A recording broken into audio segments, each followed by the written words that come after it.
taxa de juros, vai aumentando a taxa de juros, vai conter o consumo, correto? Mas vai também aqui o governo vai ficar numa situação mais complicada para dar a poupança pública dele. Sistema financeiro, então quanto mais organizado for o sistema financeiro, mais fácil é o consumo ou em determinada situação mais fácil é a poupança. Como eu falei, lá até 1964 não tinha correção monetária, o dinheiro que as pessoas recebiam não valia a pena botar numa caderneta de poupança, então as pessoas consumiam. A partir desse ano que foi criada a correção monetária, as pessoas passaram a poupar, porque valia a pena botar o dinheiro na caderneta de poupança. Ele ficava garantido ali o valor dele e mais os juros. Então passou a valer a pena poupar, diminuiu o consumo e essa poupança aqui pôde ser empregada no aumento da produção, para melhorar, para ampliar a capacidade produtiva do país. Ok? Muito bem. Tem essa função keynesiana que basicamente diz que o consumo tem um componente dele chamado consumo autônomo, que não vai depender da renda, que são as necessidades básicas que nós temos, que nós vamos dar um jeito de correr atrás. Por menor que seja o nosso nível de renda, a gente vai correr atrás de determinadas coisas para comer, para resolver uma série de necessidades básicas da gente. E outro componente do consumo que varia em função da renda, particularmente de acordo com a propensão marginal a consumir. Okay? Então, lá no Japão tem uma propensão marginal a consumir baixa, esse componente aqui vai ser mais baixo que no Brasil. Okay? Mas o autônomo vai continuar ali independente da renda. Okay? Bom, então o consumo basicamente é esse, é a demanda que as pessoas têm e a influência principal no consumo é o nível de renda, associado à propensão marginal a consumir daquela população, daquele país, daquela região. Vamos ver o investimento. Investimento nós já vimos que é o aumento da capacidade de produção, basicamente por meio de bens de capital, diferente de aplicação financeira, já vimos isso. O investimento, nós vamos ver que ele não tem a mesma relação com a renda do que tem o consumo. O investidor, o empresário, ele leva em conta outros aspectos além da renda disponível na população. É isso que nós vamos ver. Fundamental para o empresário investir. Primeiro, expectativas. O que nós estamos vivendo aí? Passando por período de reforma tributária, tem muito empresário que está aguardando aí o desenrolar desses acontecimentos. Vai ter uma reforma tributária depois da Previdência, não vai ser? Como é que está a situação política? Poxa, a reforma trabalhista que teve lá atrás já foi uma coisa boa, mas como não teve a reforma da Previdência logo em seguida, como o governo Temer queria fazer, aí já teve uma diminuição de investimento. Então são esses aspectos aqui que o empresário vai levar em conta. Como é que está a situação do país em termos de expectativa do futuro? Os Estados Unidos e China, o que isso tem a ver com o Brasil? Pois tem a ver porque os nossos produtos são comprados para esses países. Eles vão partir para uma guerra comercial, não vão? Então o empresário, poxa, de grande porte, ele vai levar em conta essas coisas todas. Bem, essas expectativas aqui. E vai levar em conta também a taxa de juros. Então, são os dois principais componentes, os dois principais fatores que o empresário vai levar em conta para investir ou não investir. Claro que tem outras, condições de financiamento e o comportamento da atividade econômica. Está havendo uma tendência a aumentar o consumo, não está? Mas mesmo que esteja havendo um aumento da tendência de consumo, se eu não tiver tranquilidade nessas expectativas aqui, eu não vou investir. Um empresário, ele investiria tranquilamente hoje na Venezuela? Não. Melhor investir no Paraguai que na Venezuela. Certo? Então, é expectativa. Esse é o fator mais importante para o empresário na decisão do investimento. E, junto com isso, a taxa de juros.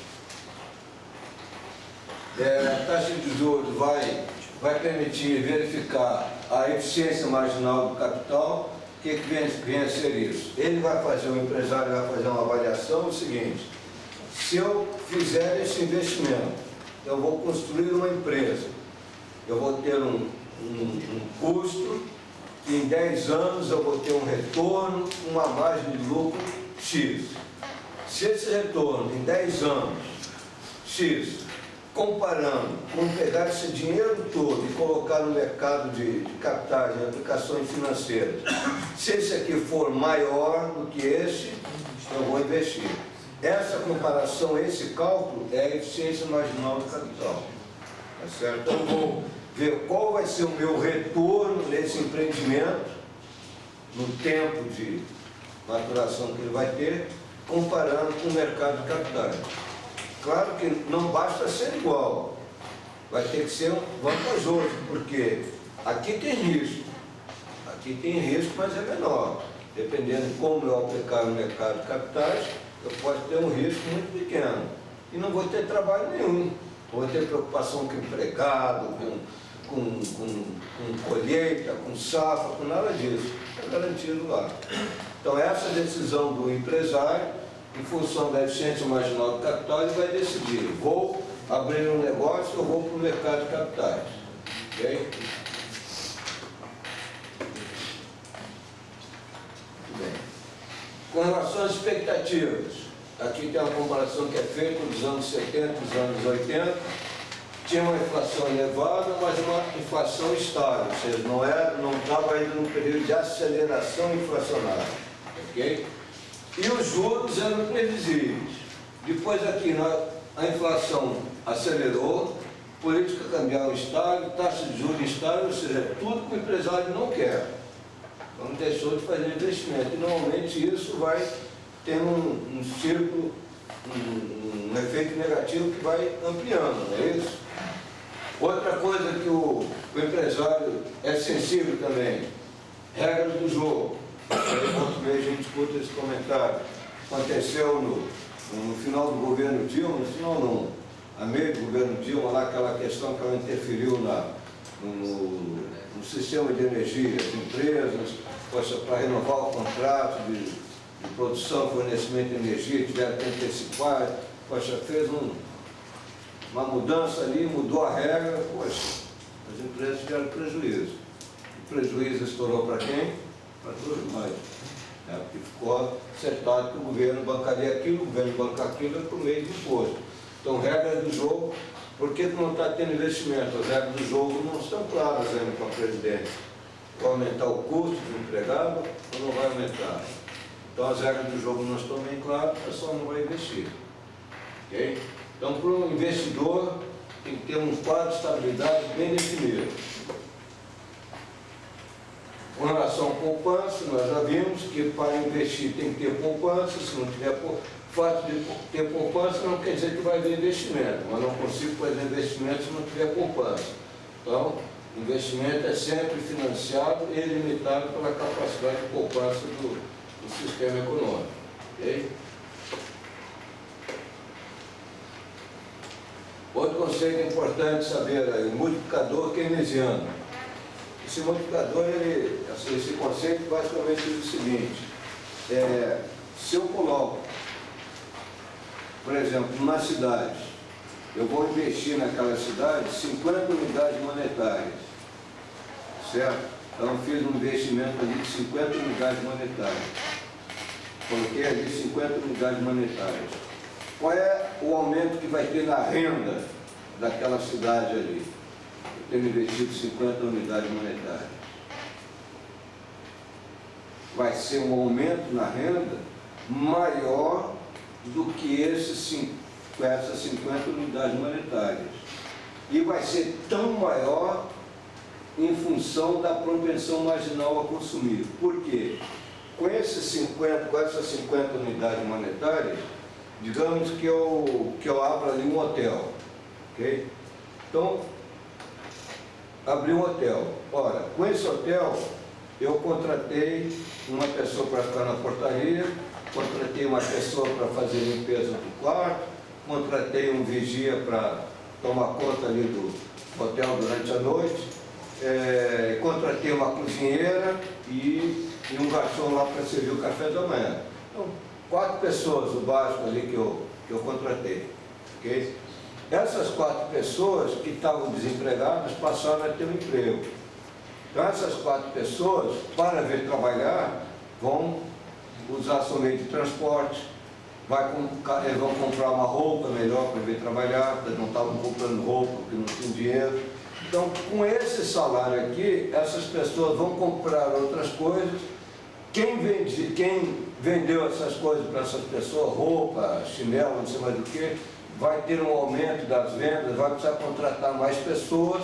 Em suma, essas 50 unidades monetárias aqui começaram a circular naquela cidade e fizeram com que houvesse um aumento de renda maior do que essas 50 unidades monetárias. Então, esse é um multiplicador keynesiano. Então, o Keynes que trouxe esse conceito, você faz esse investimento de 50, de acordo com a velocidade de circulação da moeda e da propensão marginal a consumir. Quanto maior a propensão marginal a consumir, maior será a circulação da moeda. Então, é como se essas 50 unidades monetárias tivessem se multiplicado para 100 ou 150. Ok? Então, essa é a ideia do multiplicador keynesiano. Um valor de investimento que teve na economia, ele foi multiplicado em termos de renda para aquele sistema econômico. Esse que é o multiplicador keynesiano. Como é que as empresas obtêm seu financiamento? Pode ser com reaplicação dos próprios recursos internos, que é seu lucro, ou apanhando com terceiros, tá certo? No caso de colocando no mercado de ações, mercado primário de ações para ter recursos, então fazendo empréstimo. Aí também, de acordo com as condições do mercado, que ela vai fazer essa busca aí. Aí fala Bolsa de Valores, já conversamos disso aí. Uma bolsa de valores, digamos assim, com funcionamento bom, nós temos que ela não está aumentando a capacidade produtiva.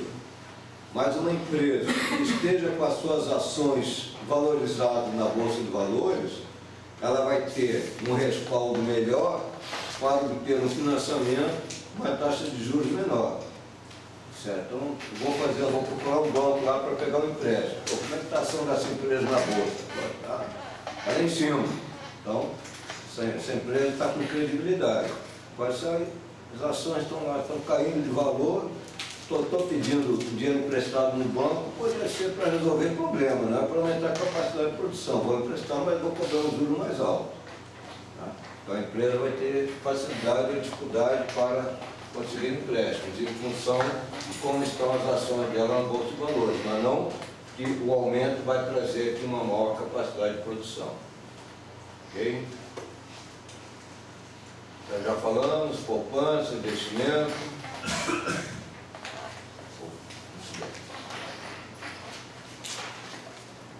Situação no Brasil. Nos anos 50, 60, comparando com os Estados Unidos, por exemplo, que é um país que já tinha muitos anos bolsa de valores, basicamente bolsa de valores o quê? Eu ter um mercado de ações, então eu preciso de dinheiro para abrir uma empresa, eu coloco as ações à venda na bolsa, no mercado primário, as pessoas vão comprar, com esse dinheiro eu vou abrir um negócio. O Brasil não tinha esse costume de bolsa de valores. Então, uma empresa, um empresário, para abrir uma empresa, ele ia tirar dinheiro de onde? De banco. E aí é um custo maior. No mercado primário de ações, eu tenho sócios. No banco, eu tenho um credor. É diferente. O sócio, se der certo, todo mundo se deu bem. Se der errado, todo mundo se deu mal. O credor vai sempre se dar bem, mesmo que no empreendimento não dê certo. Tá? Então, isso influenciou muito assim, no governo, no Brasil. Nós melhorarmos as condições. Por isso que dependeu muito do Estado, do governo, estar interferindo na economia. Eu me lembro, nos anos 70, o professor lá de economia na faculdade dimensionando 70% da economia do Brasil estava na mão do Estado naquele período. Então, é muita coisa. Muita coisa. Quando é bem gerido, tudo bem, mas quando tem falcatruas no meio, aí pronto. Ok? Financiamento para investimento. Investimento é afetado pela renda e pelo consumo, mas principalmente, como nós já falamos, e isso vai aparecer mais à frente em outro quadro aqui, é a expectativa.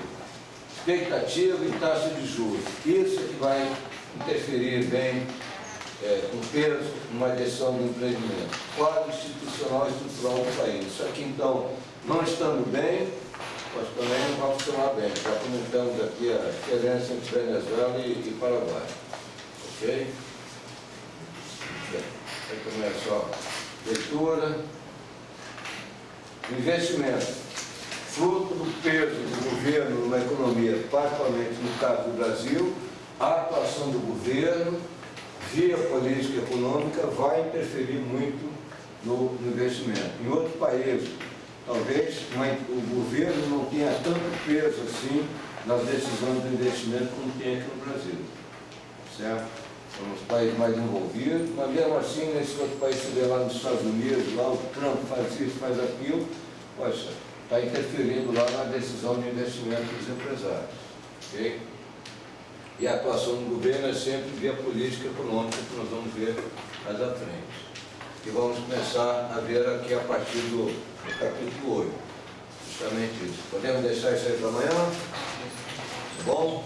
Tá, então só vamos fazer um iniciozinho aqui, nós vamos falar rapidamente de política econômica, depois vamos entrar na política fiscal. Então, basicamente, política econômica, que nós já vimos aqui, é o governo interferindo na economia.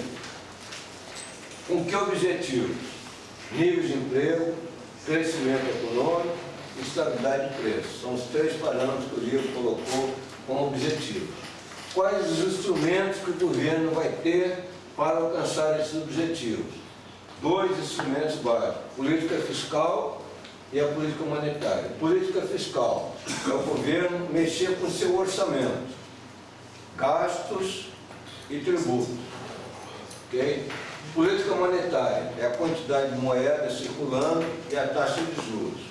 Então, se eu tenho um objetivo de preciso aumentar o nível de emprego, que é o que está acontecendo agora, um instrumento de política fiscal, como é que o governo vai usar o orçamento dele para melhorar o nível de emprego? Gastar mais e tributar menos. Perfeito. Política monetária, para aumentar ou diminuir a quantidade de moeda. Consequentemente, vai diminuir ou aumentar a taxa de juros. Se eu quero aumentar o nível de emprego, eu tenho que facilitar a moeda na mão das pessoas. Ou por meio da quantidade de moeda, ou por meio da taxa de juros, que uma vai financiar a outra. Ou então, lembra lá aqueles controles diretos que eu falei? Poxa, não podia financiar o cartão de crédito, pode financiar em até 10 vezes. Então eu criei facilidades de crediário. Eu posso comprar uma televisão pagando em 50 vezes. Antes, poxa, não podia.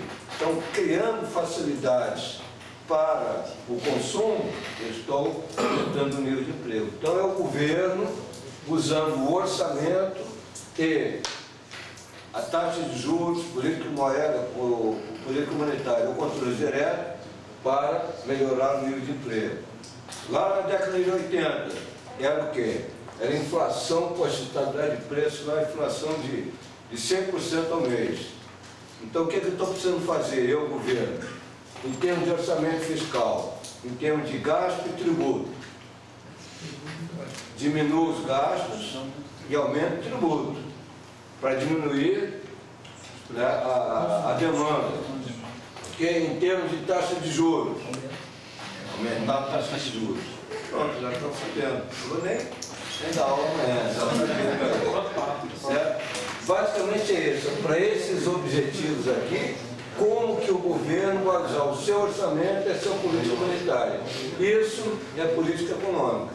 Nós vamos ver, então, primeiro detalhar mais aqui a política fiscal, depois a monetária e assim por diante. Ok? Só? Então tá bom.